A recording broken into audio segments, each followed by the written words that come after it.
नमस्कार दोस्तों, देश एकेडमी में आपका स्वागत है। हम आज अपना छत्तीसगढ़ करंट अफेयर के प्रोग्राम को आगे बढ़ाएंगे और आज हम देखेंगे 17 जुलाई से 31 जुलाई के छत्तीसगढ़ के करंट अफेयर। ठीक, इसके पहले के हमारे करंट अफेयर हो चुके थे। ठीक, और जल्दी आपको अगस्त माह के करंट अफेयर भी मिल जाएंगे। देखिए सर, सबसे पहली न्यूज है वो है कि छत्तीसगढ़ को राष्ट्रपति के हाथों मिलेगा भूमि सम्मान। कब मिल रहा है? 18 जुलाई 2023 को नई दिल्ली में विज्ञान भवन में एक कार्यक्रम आयोजित हो रहा है। इसी कार्यक्रम में छत्तीसगढ़ को भूमि सम्मान दिया जा रहा है राष्ट्रपति श्रीमती द्रौपदी मुर्मू को हाथों। कहाँ किसको किसको प्रदेश में मिलेगा? प्रदेश में 2 जिले हैं, सरगुजा और आपको बेमेतरा। इनके ही भूमि प्रबंधन और प्रशासन के लिए इन्हें भूमि सम्मान का प्लेटिनम सर्टिफिकेशन दिया जा रहा है। तो ये दोनों ही आपको याद रखना है, कौन कौन से जिले हैं, सरगुजा और बेमेतरा।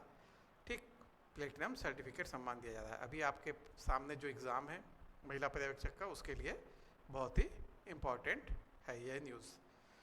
ठीक, चलिए, छत्तीसगढ़ ओलंपिक का शुरुआत होने वाला था। ठीक, सबको पता है 17 जुलाई को छत्तीसगढ़ ओलंपिक की शुरुआत हुई। हमको जो ध्यान रखना है वो ध्यान रखना है कि 16 मुकाबले हैं इसमें, 6 चरणों में यह प्रतियोगिता होगी। ठीक, और इस बार का जो शुभंकर है वह कौन है? बछरू है। ठीक, इसमें क्या क्या प्रोग्राम है? इसमें दलीय व एकल 2 श्रेणियों में जो आयोजित होने वाले प्रोग्राम हैं, इसमें आपका गिल्ली डंडा, पिट्ठूल, संखली, लंगड़ी दौड़, कबड्डी, खो खो, रस्साकसी, बाटी जैसे खेल शामिल हैं। वहीं एकल श्रेणी में कौन कौन से हैं? बिल्लस, फुगड़ी, गेड़ी दौड़, भंवरा, 100 मीटर दौड़, लंबी कूद, रस्सी कूद एवं कुश्ती शामिल हैं। तो आपको यहाँ थोड़ा सा कैटेगरी वाइज ही आपको क्या करना है, चीज़ों को थोड़ा सा ध्यान रखना है। ठीक, कुल कितनी शामिल प्रतियोगिताएं हैं? 16 खेल प्रतियोगिताएं शामिल हैं। ये आपको पहले तो मेन न्यूज़ यही हो जाती है, इसको ध्यान देना है। अच्छा, इसमें जो विजेता हैं उनको पुरस्कार देने का भी प्रावधान किया गया है इस बार। विकासखंड और क्लस्टर स्तर पर जो प्रथम आएगा उसको 1000, द्वितीय आने पे 750 और तृतीय आने पे 500 रुपये पुरस्कृत किए जाएंगे। जिला स्तर पे यह राशि है 2000, 1500, 1000 रुपये। ठीक, संभाग स्तर पे है 3000, 2500 और 2000 रुपये। और राज्य स्तर पे है 5000, 4500 और 4000 रुपये। आपको ये चारों ही स्तर पे आपको राशियों के साथ प्रथम, द्वितीय और तृतीय पुरस्कार को याद रखना है। ठीक, ये प्रतियोगिता कहाँ? राजीव युवा मितान क्लब से शुरू हुई थी। तो 17 जुलाई को यह क्लब स्तर पे होगी। ठीक, 22 जुलाई तक नॉकआउट पद्धति से यहाँ पे आयोजन होगा। दूसरा स्तर जोन का होगा, जिसमें 8 राजीव युवा मितान क्लब मिलके एक क्लब बनेंगे। ठीक, और इनके बीच प्रतियोगिता होगी। इसका जो आयोजन होगा वह 26 जुलाई से 31 जुलाई तक होगा। विकासखंड स्तर और नगरीय क्लस्टर स्तर पर आयोजन 7 अगस्त से 21 अगस्त तक होगा। और जिला स्तर पर आयोजन 25 अगस्त से 4 सितंबर तक होगा। संभाग स्तर पर आयोजन 10 सितंबर से 20 सितंबर होगा। और अंतिम में राज्य स्तर पर आयोजित की जाएगी, जिसका आयोजन 25 सितंबर से 27 सितंबर तक होगा। क्या आपको ये सारे स्टेज याद रखने हैं? नहीं, आप इसको सारे स्टेज याद मत करो। आप पहला याद करो, 17 जुलाई से शुरू हुआ, और राज्य स्तर का याद रखना आप 25 सितंबर से 27 सितंबर के मध्य होने वाला है। कितने स्तर हैं यह जरूर आप ध्यान रखिएगा। आपके एग्जाम की दृष्टि से पूछ सकता है कि कितने स्तरों में यह चुनाव होने वाला है। कितने स्तर हो गए? एक आपका राजीव युवा मितान क्लब का हो गया, दूसरा फिर जोन हो गया। ठीक, जब जहाँ पे आपका 31 जुलाई तक होगा, फिर विकासखंड स्तर होता है, फिर जिला स्तर होगा, फिर संभाग स्तर होगा और फिर राज्य स्तर। इतने स्तरों में इस खेल प्रतियोगिता का क्या किया जाएगा? आयोजन किया जाएगा। ठीक, चलिए, मुख्यमंत्री जी द्वारा हमारे छत्तीसगढ़ी नाटक सुराजी गांव का विमोचन किया गया है। आपके लिए इसमें यही इंपॉर्टेंट है, कब किया गया? 18 जुलाई को किया गया है। सुराजी गांव क्या है? एक छत्तीसगढ़ी नाटक है जिसका विमोचन किया गया है, जिसमें राज्य की महत्वाकांक्षी योजनाओं के बारे में यह नाटक क्या है? आधारित है। तो इसको थोड़ा सा ध्यान रखना है। मुख्यमंत्री जी ने हमारी घोषणा की थी कि 20 क्विंटल धान प्रति एकड़ खरीदा जाएगा। इसके पहले कितना खरीदा जाता था? 15 क्विंटल खरीदा जाता था। तो इसको बढ़ा के 20 क्विंटल कर दिया गया है। और यह 23-24 जो खरीफ वर्ष है तभी से खरीदा जाएगा। ठीक, और इसमें लगभग 125 लाख मीट्रिक टन का राज्य सरकार ने लक्ष्य रखा है। करीब इतना धान सरकार खरीदेगी। तो आपको ये थोड़ा सा ध्यान रखना है। बालोद में एक अभियान शुरू किया गया है, हरित बालोद और सुपोषित बालोद। इसके अंतर्गत मुनगा और पपीता के पौधे रोपण करना पर सब कलेक्टर के द्वारा क्या किया गया? फोकस किया गया। लोगों को जागरूकता फैलाई जा रही है मुनगा और पपीता के जो औषधीय गुण होते हैं उसके बारे में। ठीक, देखिए, माताओं कुपोषित बच्चों के घरों में 3 मुनगा और 2 पपीता सहित कुल 5 पौधे प्रति घर के हिसाब से रोपण करने के निर्देश दिए गए हैं। ठीक, छोटी न्यूज़ है। कभी कभार क्वेश्चन पूछने वाले क्या बाउंसर मारते हैं, ऐसे में इस टाइप के क्वेश्चन उठा लिए जाते हैं, तो थोड़ा सा ध्यान रखना है। चलिए, ये बहुत इंपॉर्टेंट न्यूज़ है। छत्तीसगढ़ में कुछ सोने व हीरो के खदानों की नीलामी के ई टेंडर जारी किए गए हैं। देखिए, ई टेंडर हमारे लिए इंपॉर्टेंट नहीं है, हमारे लिए वो क्षेत्र इंपॉर्टेंट है जहाँ के लिए टेंडर जारी किया गया है। आगे आने वाले किसी भी एग्ज़ाम के लिए यह क्षेत्र इंपॉर्टेंट हो जाता है। पूछा जाएगा कि आपका ये डायमंड कहाँ मिल रहा है। पहले तो हम डायमंड के नाम से सिर्फ गरियाबंद को जानते थे, पर महासमुंद का बसना 2 डायमंड ब्लॉक का भी नीलामी किया गया है। मतलब अब यहाँ से भी डायमंड की खुदाई की जाएगी। तो आने वाले कोई भी एग्ज़ाम में अगर इस टाइप के क्वेश्चन आते हैं कि डायमंड ब्लॉक कौन से हैं और आपके सोने के ब्लॉक कौन से हैं, तो आपको इस न्यूज़ को बहुत इंपॉर्टेंट हो रही है, इसको आपको ध्यान रखना है। ठीक, तो कौन कौन से, देखिए, महासमुंद के अंतर्गत बसना 2 यह डायमंड ब्लॉक है, यहाँ पे डायमंड की खुदाई होगी। ठीक, और महासमुंद के अंतर्गत ही है चनत जोगी दादर, यहाँ पे गोल्ड के लिए इस ब्लॉक का ई टेंडर किया गया है। और कांकेर का जो है वो है तुमरी सुर गर्दा, ये कौन सा है, गोल्ड ब्लॉक। मतलब आपको अगर पूछा जाए कि छत्तीसगढ़ में गोल्ड मिल रहा है, तो महासमुंद का चनत जोगी दादर, कांकेर का तुमरी सुर गर्दा में आपको गोल्ड मिलेगा। और डायमंड पूछे तो महासमुंद के अंतर्गत बसना 2 जो ब्लॉक है, यह डायमंड ब्लॉक के तौर पे इसका क्या किया गया है, ई टेंडर जारी किया गया है। यहाँ पे जियोलॉजिकल सर्वे ऑफ इंडिया ने सर्वे किया था और इसने यहाँ पे संभावना जताई है कि यहाँ पे डायमंड और सोने की निक्षेप हैं। ठीक, देखिए, विधानसभा में वित्तीय वर्ष 23-24 के लिए 6032 करोड़ का पहला अनुपूरक बजट पारित किया गया। देखिए, अनुपूरक बजट क्या होता है। अनुपूरक बजट ऐसा बजट है, मतलब सरकार ने पहले बजट पारित करती है, उसके बाद बीच में सरकार को ऐसा लगता है कि कुछ मदों में खर्चे क्या हो गए, कम हो गए हैं, बजट में कम अमाउंट उसके लिए दिया गया है और उन योजनाओं को पूरा करने के लिए और पैसों की ज़रूरत है। तो सरकार फिर बीच सीजन में क्या करती है, अनुपूरक बजट लाती है और इसे भी किसी विधानसभा से पास कराना पड़ता है। तो सरकार ने 6031 करोड़ का बजट पारित किया और जब इस बजट को पारित करने के बाद जो मुख्य बजट है उसका आकार हो गया है 1,27,532 करोड़ रुपए। यह जो पहला अनुपूरक बजट है इस वित्तीय वर्ष 23-24 का, इसमें 2,976 करोड़ रुपए राजस्व व्यय है और 3,054 पूंजीगत व्यय है। देखिए, राजस्व व्यय क्या होता है, राजस्व व्यय ऐसा व्यय होता है मतलब जो योजनाओं पे सरकार खर्च करेगी और जिसका कुछ रिटर्न सरकार को नहीं मिलेगा, मतलब वह पूर्ण रूप से खर्चा है। जैसे कि आपने पैसे लेके गए और आपने कुछ खा लिया, ठीक, तो आपने उपभोग कर लिया, इससे आपकी कोई कमाई होगी क्या, भविष्य में नहीं होगी। और पूंजीगत व्यय क्या होता है, पूंजीगत व्यय ऐसा व्यय है जिसपे सरकार क्या करेगी, बाद में जिसका कुछ ना कुछ वैल्यू रहता है। जैसे किसी को ऋण दे देना, तो बाद में आपको ऋण के साथ उसका ब्याज भी मिलेगा। ठीक, तो ऋण दे देना है, कोई रोड बनवा देना है, जिसकी वैल्यू इस वित्तीय वर्ष के साथ साथ अगले वित्तीय वर्ष में भी कुछ ना कुछ रहेगी। ठीक, जैसे रोड बनवा दिए, तो रोड क्या है, पूंजीगत व्यय। क्यों, क्योंकि इसकी वैल्यू केवल ऐसा तो नहीं कि इस वर्ष है, अगले वर्ष 0 हो जाएगी इसकी वैल्यू रहेगी। इसकी वैल्यू अगले वर्ष हो सकता है कुछ डिप्रिसिएट हो, पर कुछ ना कुछ वैल्यू तो रहेगी। तो बेसिक अंतर राजस्व व्यय और पूंजीगत व्यय में यही रहता है कि राजस्व व्यय उसी वित्तीय वर्ष में समाप्त हो जाता है। मतलब ये समझिए कि ज़्यादातर योजनाओं पे किए गए व्यय, कैसी योजनाएं, सामाजिक सहायता योजना जो भी हैं, जैसे खाद्यान्न पे व्यय कर रहे हैं, है ना, ऐसे किसी चीज़ पे किया गया व्यय, हम जैसे कि बेरोजगारी भत्ता दे रहे हैं, ये क्या है, राजस्व व्यय में, क्योंकि इससे कुछ रिटर्न नहीं आएगा, गवर्नमेंट जो पैसा खर्च की वह खर्च हो जाएगा। ठीक, इससे अगले वित्तीय वर्ष के लिए इसमें कुछ बचने वाला नहीं है।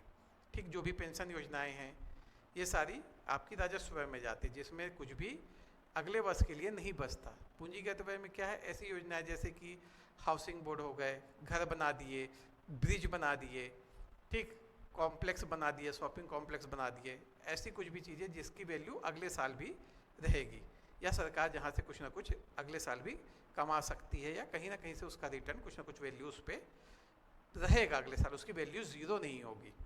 ठीक, तो इस चीज़ को थोड़ा सा ध्यान रखिएगा। देखिए, गुणवत्तापूर्ण और स्वास्थ्य सेवाओं के लिए बस्तर जिला अस्पताल को NQAS के साथ लक्ष्य और मुस्कान काम कार्यक्रम के तहत क्या मिला है, सर्टिफिकेशन मिला है। देखिए, अभी तो छत्तीसगढ़ में 100 से ज़्यादा ऐसे संस्थाएं हो गई जिनको ये सर्टिफिकेशन मिला है। ठीक, पहले तो ये इंपॉर्टेंट न्यूज़ होती थी, पर अब उतनी ज़्यादा इंपॉर्टेंट नहीं है। पर कभी कभार एग्ज़ाम में पूछ सकता है, तो इसको थोड़ा सा नज़र में रखना है कि जिला बस्तर अस्पताल को इनक्यूएस लक्ष्य और मुस्कान कार्यक्रम के तहत क्या मिला है, सर्टिफिकेशन मिला है। जो ये लक्ष्य और मुस्कान कार्यक्रम है ये थोड़ा सा इम्पोर्टेंट है। ठीक, देखिए अब सभी मैं आपको बताया प्रदेश में लगभग 100 से ज़्यादा अस्पताल को राष्ट्रीय गुणवत्ता आश्वासन मानक प्रमाण पत्र मिल चुका है। ठीक, 1 अप्रैल 2018 तक छत्तीसगढ़ राष्ट्रीय गुणवत्ता आश्वासन मानक प्रमाण पत्र में एक भी अस्पताल नहीं था। ठीक, 2018-19 में पहली बार प्रदेश में 6 अस्पतालों को राष्ट्रीय गुणवत्ता आश्वासन मानक प्रमाण पत्र मिला और वर्तमान में यह 100 तक पहुंच गई है इसकी संख्या। तो इस चीज़ को ध्यान रखना है, आपको ध्यान रखना है डेट 1 अप्रैल 2018 से। ठीक, देखिए जो पेपर आते हैं इसमें कहीं ना कहीं थोड़ा सा राजनीतिक दृष्टिकोण तो रहता ही है। वर्तमान सरकार है तो अगर पेपर पूछता है तो ज़्यादातर जो क्वेश्चन रहेंगे वो इसी सरकार की योजनाओं पे फोकस रहेंगे। अगर क्वेश्चन पूछता है इस पर तो ये पूछ सकता है कि 1 अप्रैल 2018 के पहले तक कितने गुणवत्ता आश्वासन मानक प्रमाण पत्र वाले अस्पताल थे। तो इस डेट को याद रखना है कि 1 अप्रैल 2018 से पहले आंकड़ों में एक भी अस्पताल राष्ट्रीय गुणवत्ता आश्वासन मानक वाला नहीं था। ठीक, देखिए 22 जनवरी 2015 को हरियाणा से एक केंद्रीय योजना थी बेटी बचाओ बेटी पढ़ाओ का शुभारंभ किया गया था। शुरुआत में देश के 100 जिलों में लागू किया गया था जहाँ पे बाल लिंगानुपात काफ़ी कम था। उसमें छत्तीसगढ़ का रायगढ़ भी शामिल था। ठीक, छत्तीसगढ़ में दूसरे नंबर पे बीजापुर को भी शामिल किया गया था बाद में। ठीक, अब वर्तमान में यह प्रदेश के समस्त जिलों में यह योजनाओं को क्या किया गया है, लागू कर दिया गया है। ठीक, देखिए छत्तीसगढ़ सरकार छत्तीसगढ़ के युवाओं के कौशल विकास के लिए बराबर ध्यान दे रही है। इसी के लिए ITI के आधुनिकीकरण के लिए टाटा टेक्नोलॉजीज़ के बीच एक AMU हुआ है, जिसके तहत जो टाटा टेक्नोलॉजीज़ हैं वो ITI का आधुनिकीकरण करने में क्या करेगी, मदद करेगी। और 1188 करोड़ की यह परियोजना है जो छत्तीसगढ़ सरकार और टाटा टेक्नोलॉजीज़ मिलके क्रियान्वित करेंगी। देखिए मिशन इंद्रधनुष का यह 5वां चरण है 5.0। इसके पहले भी कई चरण गुजर चुके हैं और इसका जो फोकस था वह यही था कि जो संक्रामक बीमारियां हैं उनका बच्चों और माताओं पर बराबर टीकाकरण किया जा सके। तो विशेष मिशन इंद्रधनुष 5.0 के अंतर्गत कुछ विशेष चीज़ें हैं। पहला तो इसमें 0 से 2 वर्ष की आयु के बच्चों को जिनका टीकाकरण अधूरा है या हुआ ही नहीं है उनको सारे टीके लगवाना है। ठीक, 2 से 5 वर्ष की आयु के बच्चे जिनको गोवर और रूबेला का पहला व दूसरा डोज रह गया है उनके ये डोज कंप्लीट कराना है। ठीक, बूस्टर डोज है तो उसको कंप्लीट कराना है। अगस्त 2018 या उसके बाद पैदा हुए बच्चों का इसमें समावेश करना है। गर्भवती महिलाओं का टीकाकरण करना है। ठीक, देखिए इंद्रधनुष 5.0 का पहला राउंड 7 से 12 अगस्त चलेगा, दूसरा राउंड 11 से 16 सितंबर चलेगा और तीसरा राउंड 9 से 14 अक्टूबर चलेगा। तो आपको ये तीनों ही चीज़ों को ध्यान रखना है, 7 से 12 अगस्त, दूसरा राउंड 11 से 16 सितंबर और तीसरा राउंड 9 से 14 अक्टूबर। ठीक, देखिए राष्ट्रीय सड़क सुरक्षा पे एक लघु फिल्म महोत्सव छत्तीसगढ़ 2023 का आयोजन किया जा रहा है। इसमें कोई भी प्रतिभागी भाग ले सकता है और इसमें किसी भी प्रकार का शुल्क नहीं है। एक प्रतिभागी अधिकतम 3 प्रविष्टियों की पात्रता रखता है। फिल्म 140 सेकेंड की होगी जो मतलब शॉर्ट फिल्म होगी। फिल्म 2 श्रेणियों में प्रस्तुति स्वीकार की जाएगी, एक तो छत्तीसगढ़ी भाषा होगी बाकी और दूसरी अन्य भारतीय भाषाओं में। ठीक, छत्तीसगढ़ी भाषा में छत्तीसगढ़ी, गोंडी, भतरी, दोदली, संबलपुरी, कुड़ुक, सदरी, बैगानी, कमारी सभी को मिक्स माना गया है छत्तीसगढ़ी भाषा, और अन्य भारतीय भाषाओं में और सारी भाषाएं जो भारतीय मानी जाती हैं। तो 2 प्रकार की कैटेगरी में इसमें आप क्या कर सकते हैं, पंजीकृत कर सकते हैं। ठीक, समय सीमा कितनी, 140 सेकेंड की फिल्म आपको सड़क सुरक्षा के ऊपर बना के देनी है। ठीक, छत्तीसगढ़ ओलंपिक की दूसरे चरण की शुरुआत 26 जुलाई से होगी, हम पढ़ चुके हैं पहले ही। ठीक, तो इसके चरण को आपको ध्यान रखना है, कैसे कैसे कब कब कौन कौन से चरण शुरू हो रहे हैं और बंद हो रहे हैं। ठीक, दूसरा चरण बंद होगा, उसके बाद तीसरा चरण 7 अगस्त से 21 अगस्त चलेगा। तीसरे के बाद चौथा चरण चलेगा 25 अगस्त से 4 सितंबर। फिर 5वां चरण चलेगा संभाग स्तर का 10 सितंबर से 20 सितंबर और अंतिम में राज्य स्तर खेल प्रतियोगिताएं आयोजित होंगी जो 25 सितंबर से 27 सितंबर तक आयोजित की जाएगी। ठीक, देखिए छत्तीसगढ़ सरकार की एक योजना थी सुघर पढ़वैया योजना। इसमें जिले के जो 2 स्कूल हैं रायगढ़ जिले के, ठीक, आपके प्लेटिनम और सिल्वर अवार्ड के लिए नामित हुए हैं। रायगढ़ जिले के 7 विकासखंड धर्मजयगढ़, घरघोड़ा, लैलूंगा, तमनार, रायगढ़, खरसिया और पुसौर में से 35 साला थर्ड पार्टी द्वारा आकलन किया गया था, जिसमें 2 साला अवार्ड हेतु नामित किए गए हैं। कौन कौन से विकासखंड रायगढ़ में प्राथमिक साला भद्रापाली को प्लेटिनम अवार्ड और प्राथमिक साला परसाडीपा को सिल्वर अवार्ड के लिए नामित किया गया है। तो इन दोनों को थोड़ा सा ध्यान रखना है, 15 अगस्त के दिन इन दोनों को सम्मानित किया जाएगा। ठीक।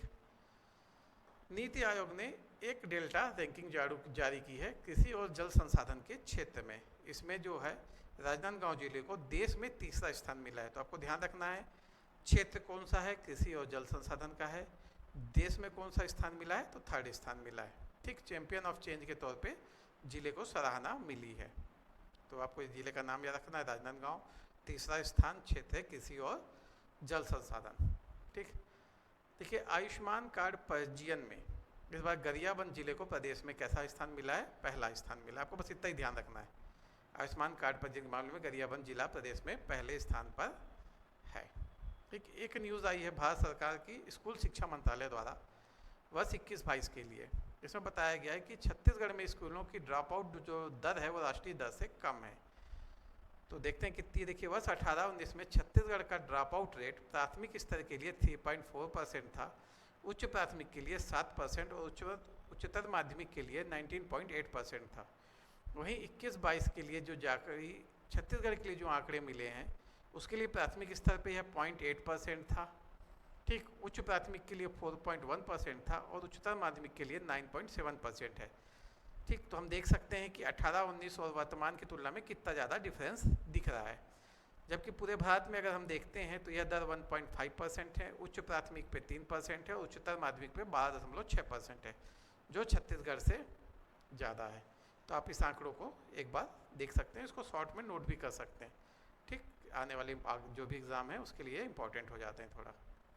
छत्तीसगढ़ में वजन त्यौहार मनाया जाता है, आपको पता है, 1 से 12 अगस्त 2023 में। इसमें क्या किया जाता है, इसमें बच्चों का वजन नापा जाता है, वजन के आधार पर डिसाइड किया जाता है कौन से बच्चे कुपोषित हैं और कौन से बच्चे कुपोषित नहीं है। तो इससे सरकार को एक आंकड़ा मिलता है बच्चों का कि कितने बच्चे कुपोषण के अंतर्गत में आ रहे हैं, कितने बाहर आ रहे हैं। तो सरकार इस आंकड़े के आधार पर क्या कर सकती है, नए योजनाओं का निर्माण कर सकती है। ठीक, इस त्यौहार को मनाने का मुख्य उद्देश्य यह था कि सरकार की योजनाओं के लिए क्या है, आंकड़े कलेक्ट किए जा सके।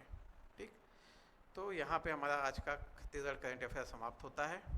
ठीक, फिर आपसे अगले वीडियो में मिलेंगे आगे के करंट अफेयर को लेके। तब तक के लिए धन्यवाद।